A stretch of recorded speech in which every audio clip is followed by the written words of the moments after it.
my experience a little more like Steve's. I grew up getting all my affirmation on an athletic field. That's what people expected out of me. That's what they asked out of me. That's what they wanted. That's what I was able to deliver.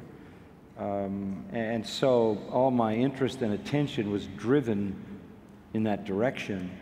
I was capable enough, as you were too, Steve, to do what I needed to do to get out of the grade I was in and get to the next one and the next one and the next one.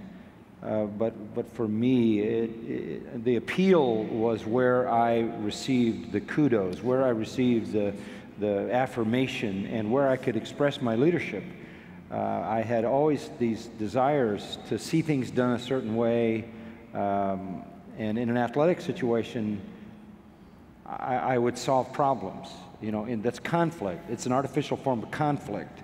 And there are crises, one after another in a game, even in practice, even in interdynamic personal relationships in athletics. And I always was looking for solutions, crisis management. How can I make this thing work better with this guy? How can I get this guy to do this?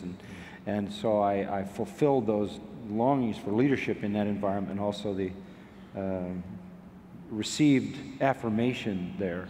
Nobody cared whether I read a book. Nobody cared whether I gave a lecture. All they cared about was whether I pulled it off and led the team to a victory or whatever. So I followed that path. But I had the same experience you did. I walked into Dr. Charles Feinberg's office one day at Talbot Seminary, and he was off the charts, brilliant, knew about 35 languages, and amazing guy. And that changed my life. He instilled in me a passion to understand the Word of God, and it was always about that for me. It's still about that. The reason I read is because I want to know the truth more, better, clearer, broader. I want to understand it in all its fullness, and it's inexhaustible to me. I love it. I can't get enough of it. And I read biographies because I need to suffer the pain of comparison. I think it's good for my soul to feel small and insignificant and inadequate and wonder. You know, when I was like 13, I picked up a book by E.M. Bounds called Power Through Prayer, and I couldn't even understand anybody who could wear holes in the floor with his knees. And then I got into some mystical things.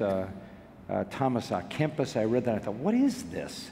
What is this stuff that people get so caught up in this praying that they get calluses on their knees, and that they pray for hours, and I live with this terrible spiritual inadequacy, sense of nothing. I don't feel anything like that.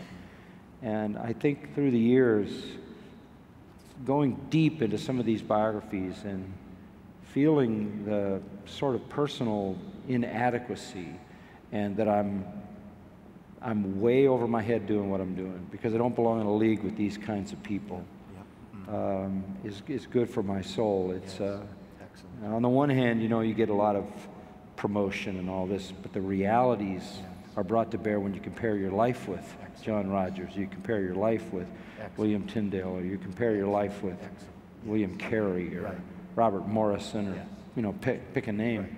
I need that.